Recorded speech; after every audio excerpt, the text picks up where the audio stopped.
All right. Good morning, good afternoon, good evening, wherever you're located today. Welcome to today's Scrum Pulse. We are going to be talking about implementing Scrum with GitHub projects with one of our PSTs, Ben Day. Welcome, Ben. Welcome, Okay. audience. Let's kick this off. So next slide, please. Ah, here we go. There we go. So just a few quick items before we get started. So you'll notice your microphone is muted. However, we do want you to ask questions, any questions that you have for Ben. So please utilize the Q&A box at the bottom of your screen to enter any questions. If you have any technical problems, feel free to reach out to me in the chat. There was a recent Zoom update. So if you notice anything is cut off or anything looks strange, check your settings and make sure that your view settings are set correctly. That's something that has been popping up in our webinars lately. So if you have trouble with that, try your settings first. And then if not, you can always reach out to me. So this session is being recorded and you will get the link to it in your inbox within 24 hours. It will also be on the Scrum.org website. So next slide, please, Ben. All right, very quickly about Scrum.org. In case you aren't totally familiar with us, we are the home of Scrum. We were founded by Ken Schwaber, one of the co-creators of Scrum, back in 2009, and our mission is to help people and teams solve complex problems, and we do so through our professional Scrum training, certification, and ongoing learning opportunities. You've probably already noticed since you found this webinar that there are a lot of free online opportunities to learn on the scrum.org website. So please be sure to continue checking those out. And I hope today's session plays an important role in your learning journey as well. So with that, I would like to hand it over to Ben to get us started and All introduce right. himself. All right, here we go. I'm Benjamin Day, owner of Benjamin Day Consulting, based out of Brookline, Massachusetts. It is currently 95 degrees at 11 a.m., which is kind of incredible, but my toes are still cold, so I have a little heater under my heating mat underneath my desk. It keeps my toes warm. Super bizarre that it can be that hot and I can be cold at the same time. Anyway, I'm a consultant and trainer, do all kinds of fun stuff. I like to think of myself as a rental chief technology officer who can still write code, or a therapist for teams. I do Scrum, Azure DevOps, all that kind of fun stuff, software architecture, testing. Um, excuse me. I'm getting over COVID, so I'm still, you know, kind of got stuff in my throat. Microsoft MVP for Azure DevOps and GitHub. And yeah, been doing that stuff for a long time. I'm also a Pluralsight author, so if you want to go check out my courses, you can. Scrum.org trainer, as you guessed, PST. And I'm also the founder of SlideSpeaker.ai, which, shameless plug, is a way of, it's a product that I've got. So taking your existing PowerPoint presentations and adding virtual voiceover and going from PowerPoint to video in about 5 minutes flat. So check that out if you want. That's enough of the plugging stuff that costs money. Next, let's plug stuff that's free. So I've got a course up on YouTube called Flow Metrics and Estimating. So basically, if you don't like estimating and you want to get past that, and you want to get good at Kanban and working your way through that kind of stuff, it's up there on YouTube. There's the link. And then this is a shortened form. The one that you're watching right now, this webinar, is a shortened form of a about 2.5 hour course that I've got up on YouTube. So if you want to watch the full detailed version, go ahead and check that out. I'll be adding more videos as we go. So there's plenty of stuff to talk about. I will continue adding content, and this will go from 2.5 hours to more. Anyway, on with the show. So, overview of what I'm going to try to do. This is a very ambitious overview here, and I'm not going to make it all the way through this. My goal is to do about 30 minutes of content, and then we'll break for questions at the end. So I'll just start off with just a little mini Scrum overview, just to set the set the context of what we're trying to do. Think a little bit about what kind of activities you need to do in Scrum, and what you would potentially want out of a project management tool like GitHub Projects.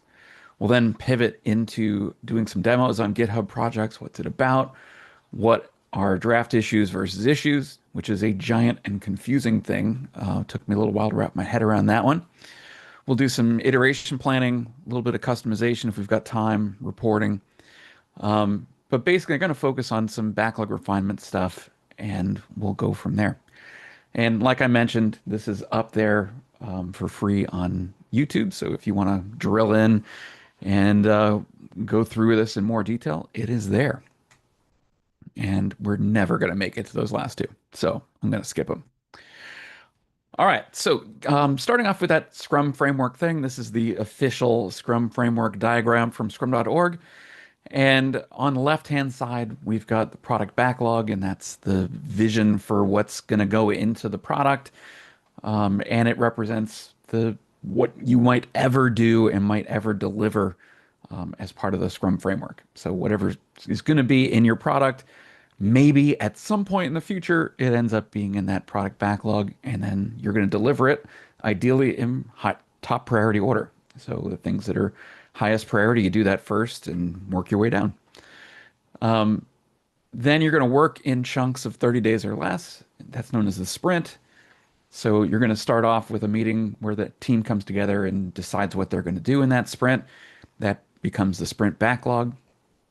Then the team goes off and does their development. They're going to meet once a day, do a daily scrum, 15 minutes or less, and that's going to help them to optimize their next 24 hours. Then we're going to wrap up with the sprint review where you show off what got done. And then finally, the retrospective where you talk about what went well, what didn't go so well, and what you could improve for next time. So that is the screaming fast overview of Scrum, just to kind of set the tone and refresh you on some of the nouns and activities and all that kind of stuff.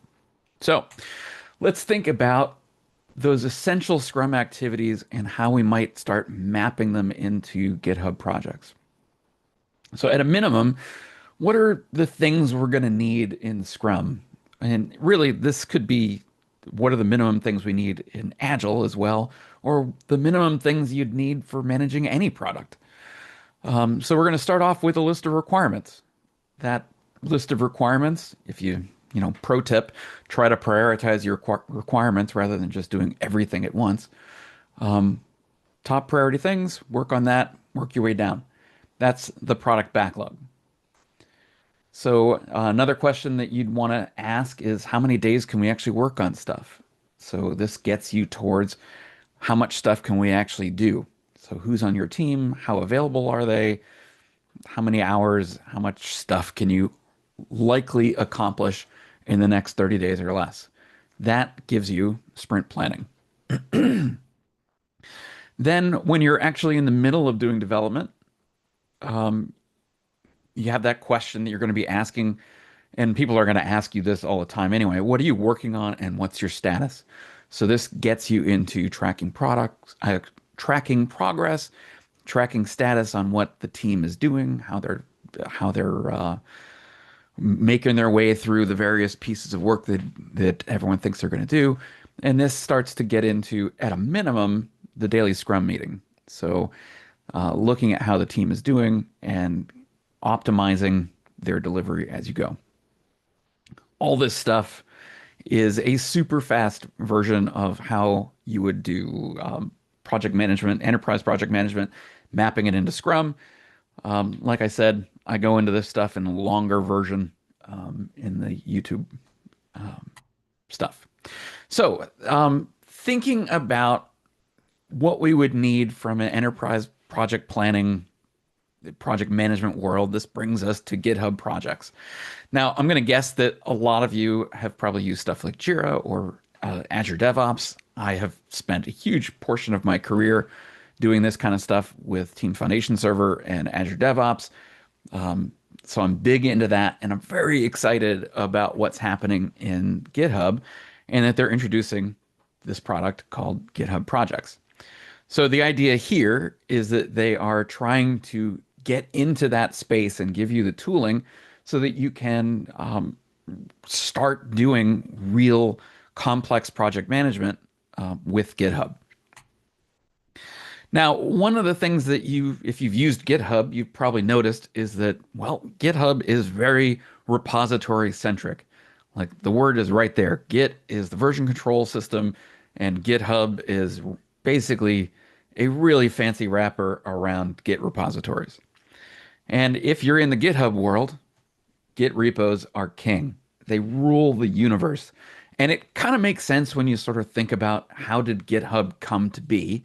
It started off with, well, we're going to try to give you version control in the cloud using using Git. And well, they built their business around that. So a lot of their products are built around Git repos as being the central part of what they do. So some of the other features that you would see in GitHub, obviously version control. Once again, that's Git repositories. That's the core of the stuff. But then at some place along the line, they introduced GitHub issues, which is, I don't know if they would say it this way, but I will say it this way, kind of a bare bones project management system. So real basic, it's tickets, little defect tracking stuff. You can do quite a bit of complex work with it and delivery, but it's pretty bare bones. Um, and we'll get into this a little bit later and we can do demos. They eventually introduced pull requests, which is a way of doing code reviews. Once again, that is basically a way of doing branching and merging with code reviews inside of version control. So once again, you're back to GitHub repositories or Git repositories. Git GitHub Actions. This is giving you a way of compiling and deploying the stuff that's in those Git repositories. So automated build, automated release. So there's a lot of stuff that's in there, and this has been kind of the status quo of GitHub for a number of years. And it's fine, but they're recognizing that they want to go towards more enterprise project management stuff. And that is where GitHub projects come in. So they're trying to give you actual project management tools that go beyond just basic GitHub issues. So those issues, remember, bare bones stuff, powerful, but very basic. And what GitHub projects are trying to do is they're trying to expand that and give you tools for multi-team delivery and yada, yada, yada. So questions in the chat are about will we be sharing the URL link for this webinar? Stuff is yes, they will be shared out later on, and Lindsay will take care of that. All right, moving in to this stuff. So what they're doing is they're trying to become a full-fledged, full project management tool. And one of the things that they are trying to crack is, well, they're trying to get away from that Git repos are king thing. So projects kind of sort of stand alone from the stuff that is in GitHub Git repos. So when you're creating a project, it's by default not part of a repository, but you will eventually probably want them to be part of a repository. So we'll get to that a little bit. So they're separated from repos until you need them to be not separated from repos, and then they kind of play in two worlds at one time. All right. So before I get into demos, just a couple more slides and then we'll jump in. So what do you need for project management tooling? Well, you're going to be answering some key questions. And if you have bosses or customers or project managers or whatever, you'll recognize some of these questions. If you're on a team, usually there's a question, what do we need to do? So it starts to get into requirements management. What are some of the things that we need to have on our radar? What order do we need to do it in? So getting into prioritization of the work you might do. What are we working on right now? So everyone's going to be asking that question. When's it going to be done? When's it going to be done? So what are we working on? What's our progress on this stuff? And then if you're in that product owner role, one of the things that you want to do is you want to bring all these things together so that you're thinking about what your product vision is going to be. So your dreams for the future so that you can sort of share where you're going and craft where you're going so that not just the customers and your management team or whatever, not just those people know what the vision is for the future, but that also the people that are on your team understand what the vision is for the future. So, what are they going to be working on at some point? So, where a project management tool helps you to answer a lot of these questions, and then finally gives you some things, hopefully, insights on how you're actually doing, and that gets into reporting. So, pretty pictures that you show management, right? Because managers love pretty pictures.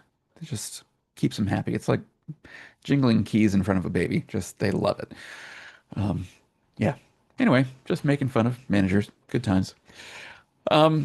So before I get into the demo, one last little thing, because I want to get into, I'm going to start off with managing a product backlog in GitHub Projects. And well, out of the box, GitHub Projects gives you some default status values on the items you're working in. Um, the default status values are to do, in progress, and done. And that's okay. It's a pretty straightforward view of how you might be organizing your work. To do means we haven't done it yet. In progress means we're working on it. And done means that it's, well, ideally, potentially shippable. But I think that there's a problem with this. And the problem is that that ends up being very, very development focused. So when you think about status values that look like to do, in progress, done, that tends to make you think about, well, work only being in the software development side. So you hand the developers a requirement, they work on the requirement, they turn it into software, and then they say it's done. And there's a lot more to getting to done than just that. There's, the requirements gathering stuff. There's the figuring out what the requirement details are. Are we ready to take on a requirement that might be in our backlog? And then there's the stuff that comes afterwards, which is, QA testing and deploying to production and gathering feedback and whatnot. So this default status values out of the box, I think that they're very dev focused and it doesn't handle backlog refinement process. So if you need to, and you do, hint, you need to handle a backlog refinement process, one of the things that I'm very quickly going to do in my demos is add some additional status values. So when I think about backlog refinement, I'm thinking about getting requirements ready to be executed on. So the additional status values that I'm going to add are proposed, and the proposed state means that it exists. So we can record an idea, put it in our backlog, and it only means that it exists. We have it on our radar. We might do something with it, we might not. Needs refinement generally means accepted in the backlog that this is not just someone's crazy idea. This is something that we're actually considering delivering on. So it's been accepted into the backlog. Needs refinement usually means we need to discuss what it means, what's in, what's out, what are the acceptance criteria, what are the requirements that go into this, maybe some screen mocks or whatnot. But that gets you into needs refinement, meaning that we really haven't gotten it to the point where the team feels comfortable saying that they will tackle it. Next status value that I would add would be ready for sprint, which means that this thing is well understood.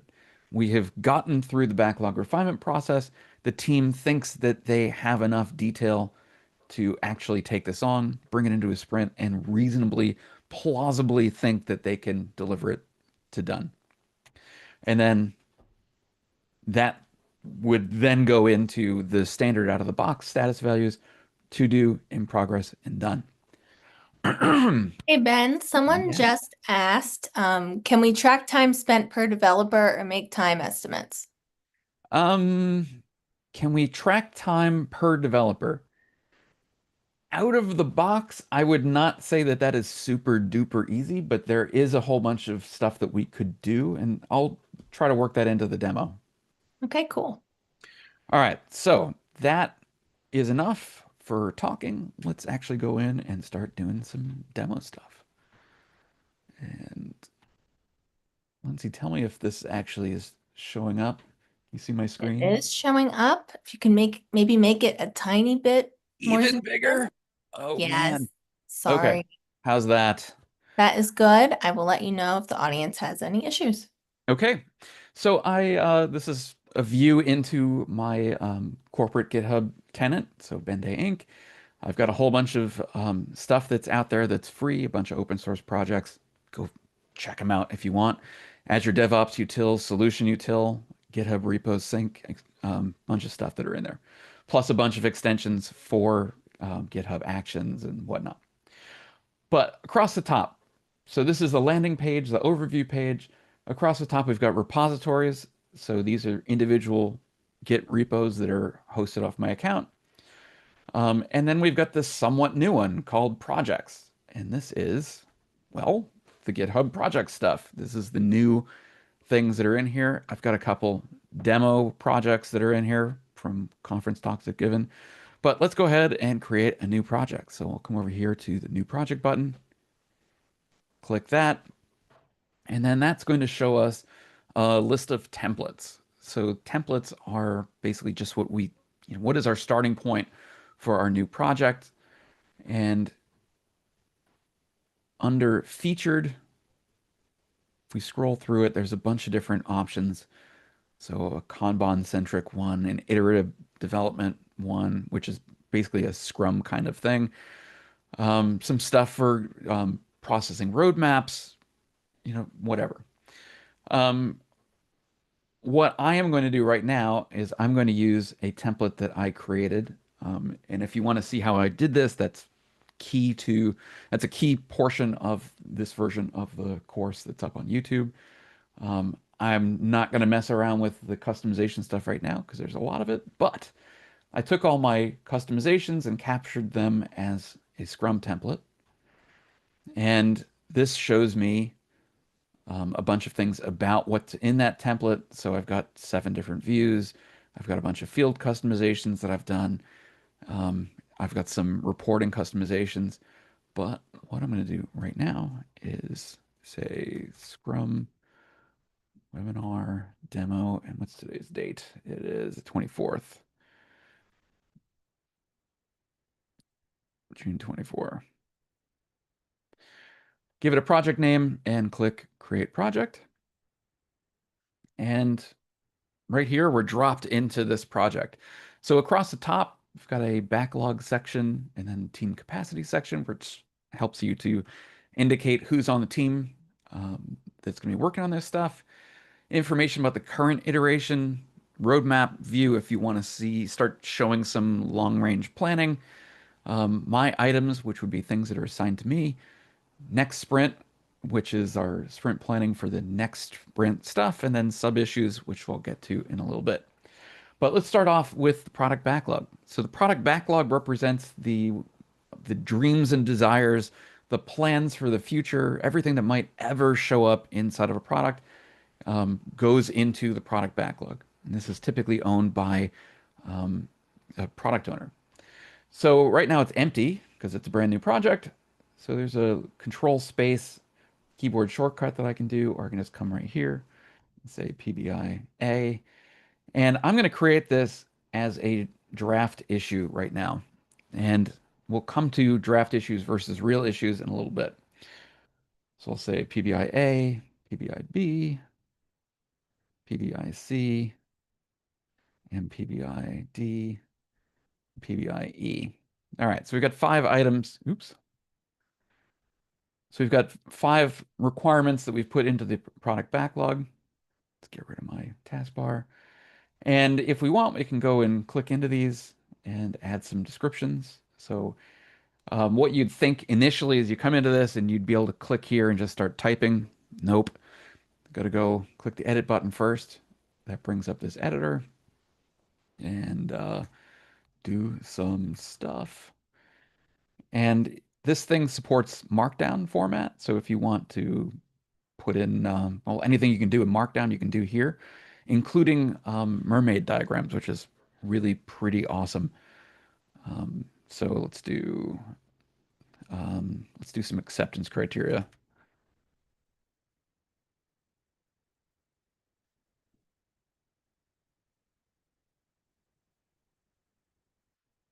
Um, all right, so it should work. It shouldn't explode. Users need to be logged in. That's pretty good. If we go on to preview, we get our preview right there. And let's update that information. If we want to update the title, same kind of thing. Make sure you click the update title button. And let's just do PBIA and just add a little bit of garbage to the end of that. For right now, I'm going to ignore these things on the side. But I'm going to click save, come back over here, and now we've got this, these 5 items here. Now, one of the key things that you would be doing in if you're owning a product backlog would be thinking about what the priorities are. So you'd have a discussion with your team, with your stakeholders, whatever, and decide what is the priority order for these requirements. Like what is going to give the most business value, the greatest customer delight, however you care to quantify business value. Um, you discuss that, and then you're going to want to prioritize stuff. So you might notice that there's this column over here that says priority. And if I open that up, it gives me P0, P1, and P2. Now, that is not great, right? If you have ever worked as a product owner, you know that you're going to get to the point where you probably have, 100 items in your backlog easily, and being able to sort them only by 3 levels of priority is not going to be quite right. It's not going to be enough detail.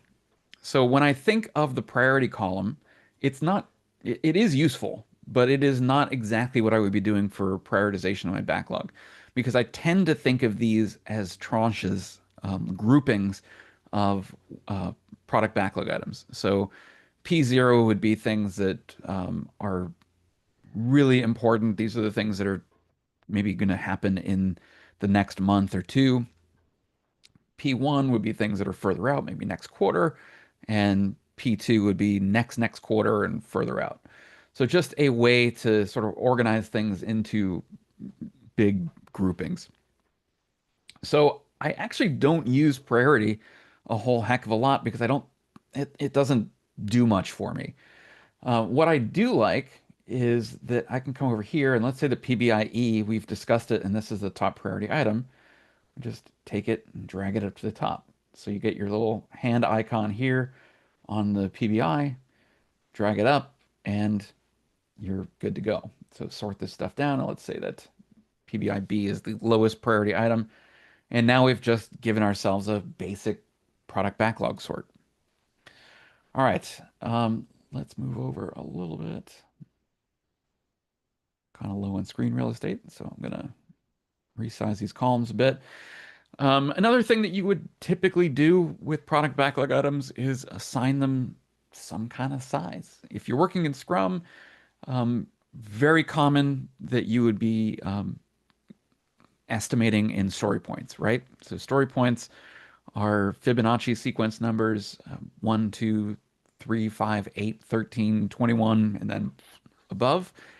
So that gets us into something that can be a little bit confusing right here, estimate versus size.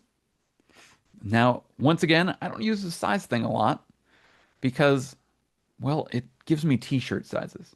So if you do estimation in t-shirt sizes, you are good to go right away.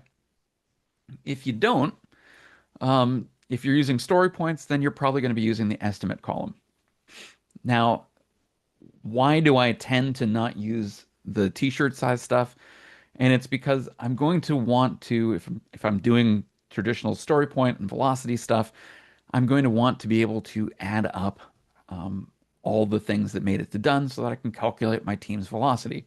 It is really hard to add XS plus 3, XS plus small plus medium and come up with a velocity number. So let's come back over here, and the estimate column is how I would do those story point estimates. So let's just plug in some random numbers here, 13, and now those are all set right there. All right, so that's the basic version of doing uh, backlog refinement. And what I want to do next is let's talk about this whole thing with draft issues.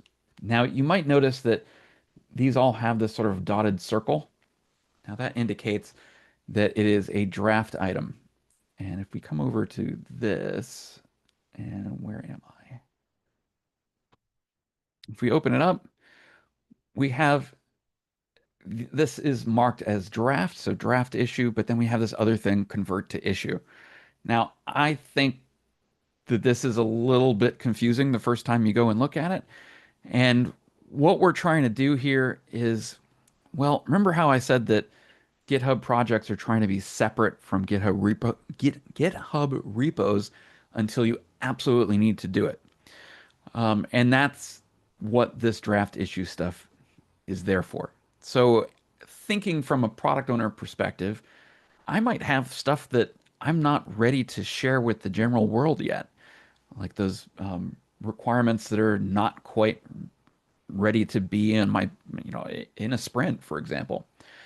And that's where having draft issues is really nice. Draft issues allows you to record it, put it into GitHub projects, work with it, do some prioritization with it, but it stays separate. It's not getting into anybody's way. It's just your view as a product owner or a team member. So let's go and convert this to be an actual real issue. So I'm going to say convert to issue. And the first thing that it's going to ask me to do when I want to make it into a real issue is it's going to ask me for a repository.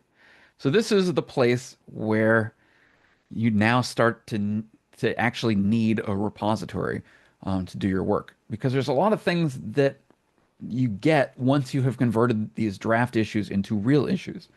But as you go through and look at this, I've got a whole bunch of repos that don't necessarily match with what I'm doing in this project. So one of the things that I like to do is I recommend that you create a repo that is roughly the same name as the project. So in this case, it's Scrum Webinar Demo. I'm going to go and create a repo that looks kind of like that. So we'll come over here. We'll say Scrum Webinar. And yeah, that's good enough for right now. Create the repository. And now let's come back over here and let's convert this to issue. Search for which repo we want this to exist in, click it, and now the icon has changed. It's now a real issue and it has a new issue ID. So if we come over to this and refresh the repo, we now see that we've got an issue. Now, the reason why I say create a repo that looks something close to the project name here is that, well, I think you're going to want to do that to keep things organized. You're going to want to know where where do the real issues actually show up once you've converted them. So if you start throwing them all over the place into a zillion different repos, that can be a little bit hard to track. Now, if that's how you have to work, then that's how you have to work. And then GitHub projects are really great because it helps to tame that insanity. But now it's there. Okay, so I've created one issue, and let's create another issue and do it over there. Put it in webinar demo. So we've got PBI E and C are now real issues. That is going to light up. Well, actually, let's go into here. So if I try to pull this drop down on a draft issue, it's going to say I need to convert to a real issue. But let's come over here. Um, One of the things that you get when you convert it over to a real issue is a feature called issue types. And user story is what GitHub Projects calls product backlog items. So I'm going to tag this as user story. And if I want to tag this other one as user story, I can pull that down and bulk update that thing. So that has now started to give us a feel for what those requirements are that are in our backlog. And it is a type user story. Now, if we please add the Q&A. Okay. Lindsay, I've got a couple minutes still, right? Yes, you do. Okay, great. Yep, I sent a note to one of our participants who had asked a question in the chat to add it to the Q&A box so that we can get to it. Excellent. All right. So I am not Keep going to make going. it all the way through to the end. We've got a lot of stuff that I'm still yet to cover, but let me show you one of my favorite relatively new features of GitHub Issues. And I love this. I think this is the thing that starts to make all this stuff come together, um, and make it so that we really can start to do some great stuff with GitHub projects. So a lot of times, especially when you're doing sprint planning, you're going to take your requirements and requirements, product backlog items, and you're going to discuss with the team what are all the things we have to do to make this thing done. And if you're using Azure DevOps, for example, you'd create a product backlog item or a user story, and then you'd be creating subtasks that are related to that thing. And that's where sub issues come in. So let's just give this a description and say that's good enough right there. And then let's create some sub issues. So we'll say create sub issue. And let's just say blank issue from scratch. And we'll say PBIE. Let's do this. Task E1. So that'll give us a little information about that. And maybe this is, I don't know, design UI.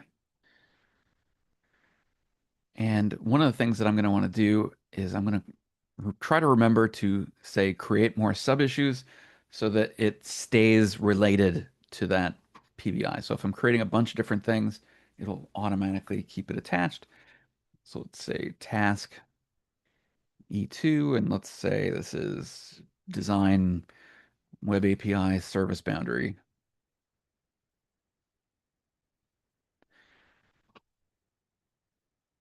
And then maybe we'll do another one. It's a PBI. Keep doing that. And we'll say, let's see, um,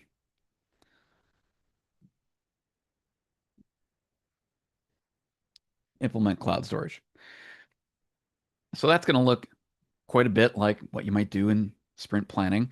And as you went through this, it went and created a bunch of tasks that are related to that user story, related to that requirement. It also starts to tell you some stuff about doneness. So 0 of 3 items is done. You can drill into this stuff, and I would recommend that you go and mark this with a type. So in this case, mark that as a task.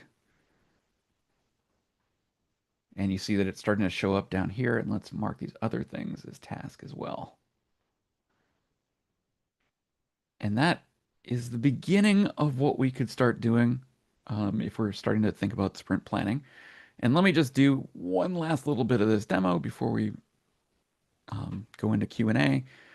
Let's say that I've decided that I want to put this into an iteration, and let's create a new iteration based on where we are today.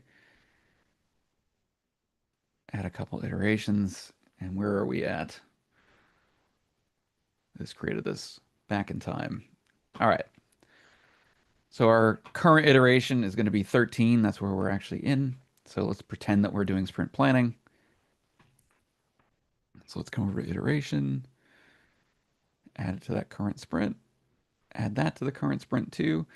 And then what is a little bit frustrating sometimes, you need to remember to put your tasks in there as well. So we will just add those, and that should give us a view into our current sprint. And then there's an awful lot of stuff that you can see in here about what's going on. So PBIE has 3 tasks that are under it. PBIC has no tasks that are under it. These are the tasks that are in here. Um, if we want to see a task view, we can see a task view. If we want to see a user story view, we can see a user story view. And yeah, so as you can see, we've got quite a bit of things that we can do to support our Scrum practice. We can do backlog refinement. We can do iteration planning.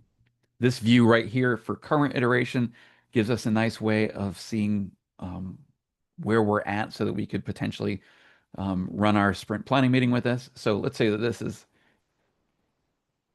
in to do, and then we do our sprint planning meeting. What are we going to work on? Oh, let's start working on design UI, drag that into in progress, and now we can see what we're doing with that. Let's drag another thing in here. And if it's done, drag it to done. Don't you wish that product delivery was always that easy? Now all done. Come back over to this and see if I can move this out of the way. Nope. And now we can see the status on all of this, the items that are under the PBI E. It's all done, and we potentially could drag this thing to done as well. So um, that is probably about all that I have time to do. Do we have any questions? Yes, we have several. So this one here, so question for Ben. Basically, we use the word product rather than project when we work in Lean, Agile, Scrum, etc. So why in this webinar slides are we using project um, so often as GitHub projects, project planning for developers, etc.? So is that basically a question about the product versus project terminology? Yes. Um, Maybe tie it in how you could still keep that mindset yeah. when using Well, these tools. think of GitHub Projects as it's it's a product name. Um, so while we in the sort of PST world and the Scrum.org world think a lot about projects versus products, I'm going to say that the vast majority of the universe does not see that as a distinction. So I'm guessing that GitHub just went and said, "Oh, we're going to name it GitHub Projects." Um, so that's kind of where it's at for that. But yes, you should be thinking of this as product management, and your backlog is a product backlog. So all that stuff that you'd be thinking of mindset wise for delivering products versus just delivering one-off projects, you should keep doing that. So, Okay, thank you. Earlier we answered a question about tracking time, yep. but someone else asked right after that, what about a status of canceled? Oh, that's a cool idea. Yeah, actually, oh, that was one of the things I wanted to do in the demo. Up here is an option that says view more options. And if you come down to settings, um, you can specify additional statuses. So canceled is a great status that just, you could add that in if you want to say that something is completely never going to happen. Those other statuses that I was talking about before, let's say, I forget what I actually said, proposed, needs refinement, and ready for sprint. Let's drag that up to the top, drag this next one up to the top, drag this next one up to the top. And now we pretty quickly added some new statuses that are in here. And let's go back to our project. And maybe as we go through and talk about this thing, we just decide that this is proposed and this is proposed. This one maybe is something we do care about, but it's not ready to go yet. And then let's give this ready for sprint.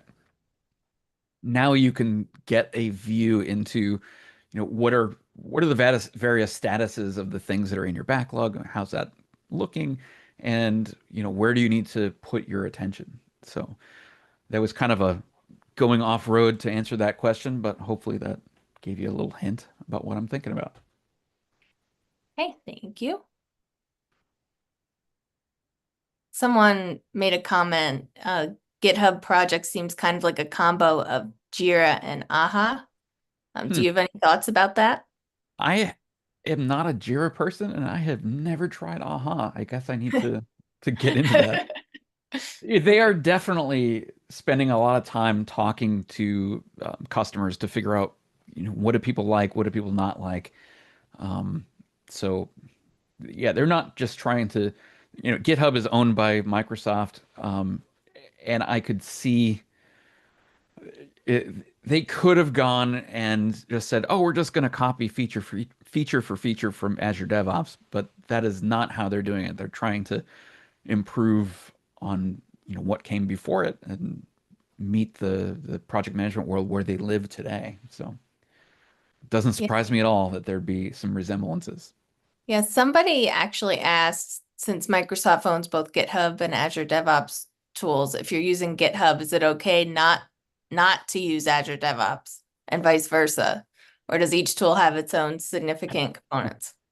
Oh, that is the $9 bajillion question. And I will ask the additional question that always kind of comes up because I know someone's going to ask it. Uh, is Azure DevOps dead? Is Microsoft killing Azure DevOps? The answer is no. Azure DevOps is going to stay around for a long time. These two products are aiming at different parts of the market. Um, so they, I'm sure that in a dream scenario, they would love to figure out a way to get everyone onto GitHub and just do that, but that's not practical. And there are a lot of places where GitHub does not have the features that Azure DevOps does. Um, but one of the things that is totally out of scope for this session, there are tremendous integrations back and forth between GitHub and Azure DevOps. So if you wanted to use host your repos over at Azure DevOps and do your automated builds using GitHub Actions, you can do that. You want to do your project management inside of Azure DevOps and then put all your code over at GitHub, you can totally do that. It is, they're working really hard to make those two products work together and make sense. And there's a lot of great stuff. Okay, thank you. This question here. Hi, Ben. Can you link items together to indicate dependencies or other relationships? I mean, sort of thinking about like dependency graphs. Actually, yeah, sorry. I'm expecting you'd If be you able want to to talk, but elaborate everyone's on muted. that, Brad, in the chat, that would be great. Actually, I'm just going to answer it, assuming that that's what that Okay. person's talking about. Um, at the moment, you can kind of do that. It gets into this roadmap view thing where you could kind of drag things around, um, and that starts to get you in that direction. But comparing that dependency feature that's in Azure DevOps to what's here in GitHub, um, it's not quite there yet. But yeah, I don't know. It's sort of there. You can sort of do it. Email me and I'll help you out with that if you want. So benday@benday.com. Okay, thank you. Oh, is This, that from Brad Walker? Hey, Brad yes. Walker, what's going on? We should get lunch. All right, cool. So this one is a three-part question. So try to summarize this the best that I can. So is GitHub is the GitHub tool free to use and practice? And then they ask, what about Bitbucket, GitHub, and GitLab tools? When does the development team use each? And then they ask for any good books you could suggest practicing GitHub projects. Ah, I really need to write the book on GitHub Yeah, projects. there you go. Yeah. Uh, stay tuned to my blog. Um, I'm going to shameless plug all my YouTube videos that I'm doing. You could think of it as video form of using GitHub projects. So I'm working on developing all that content. So go check out my YouTube channel. Um, as far as when would you use all these other tools? Um, maybe this is just the way that I'm wired, but I like to pick one tool and generally keep all my stuff in one place. I don't love it when I'm working on a team or working with teams that have tooling sprawl so that stuff goes all over the place. that makes it very hard to get a unified picture of what's going on. And additionally, if you're in a regulated industry or maybe you've got auditors and auditing concerns you have to deal with, having everything in one spot makes it a lot easier to keep your auditors happy. Um, that said, if there are things that other tools do that you want to go use, maybe you want to go use them. And there's a lot of different integration points between all these different tools, so maybe you could do that. Personally, I would try to push you towards stick with one. But yeah, Okay, thank you. Someone just asked a quick question here. Is iteration different from a sprint? same thing, Okay. just a different word. Okay.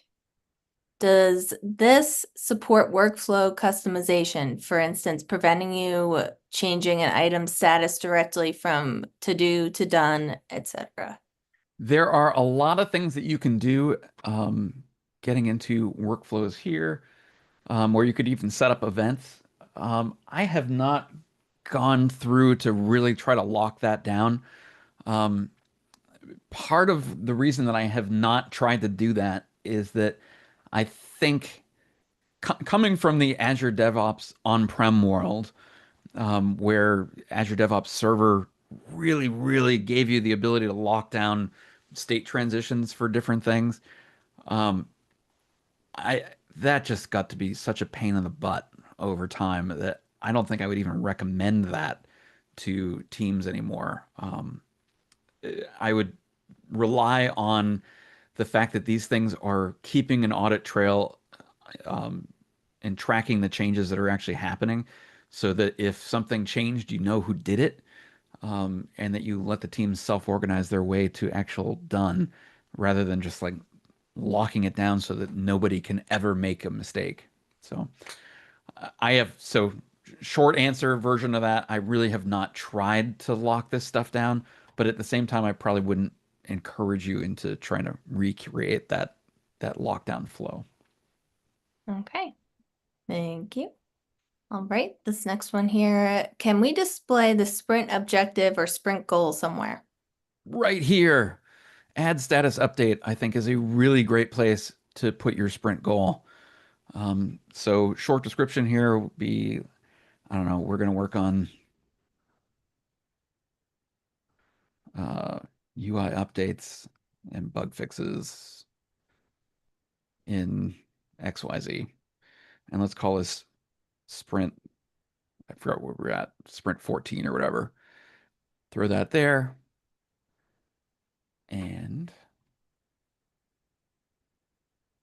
I meant to put that in status update. Let's do that. Add an update, save update. And it's not showing what's going on. I don't know. This is where I'd put it. I'm doing something wrong right now. Okay.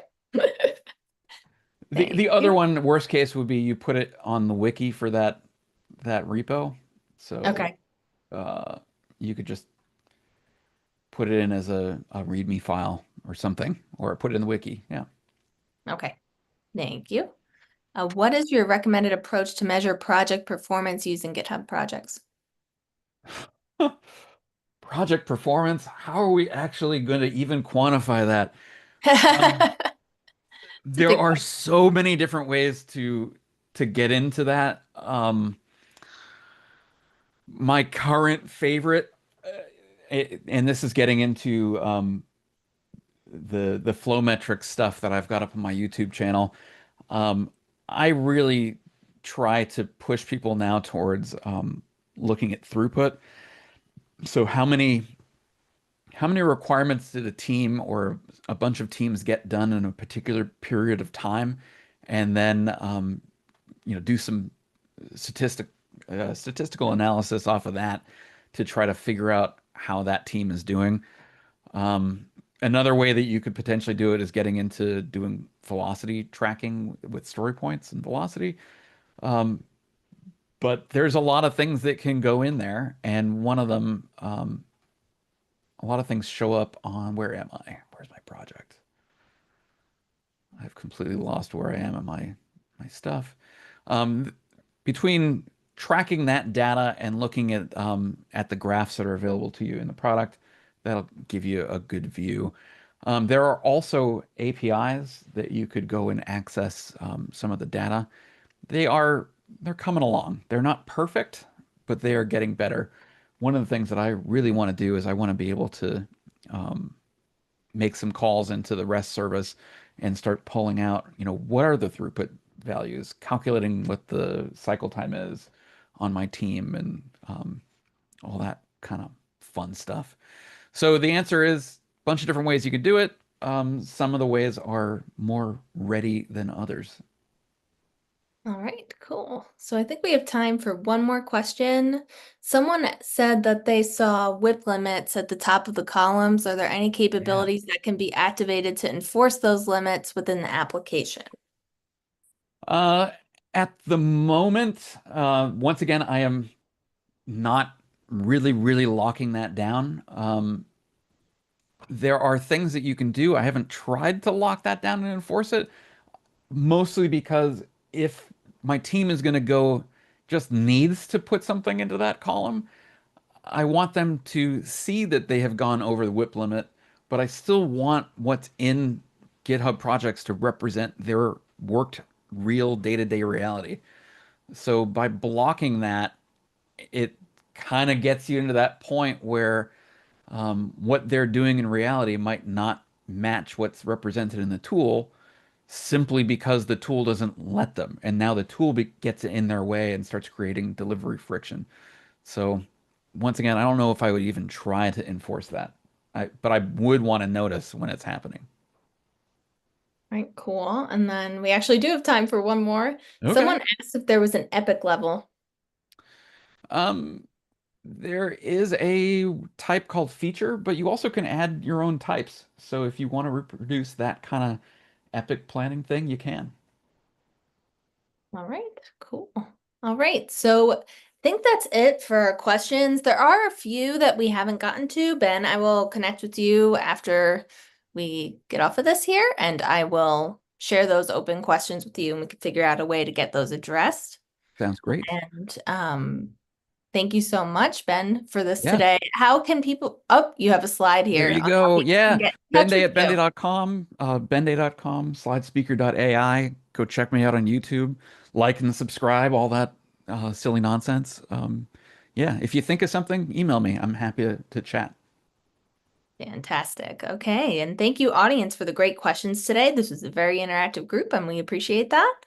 And this session recording will be on the Scrum.org website within 24 hours. So thank you, everybody, and Scrum on, and have a great rest of your day.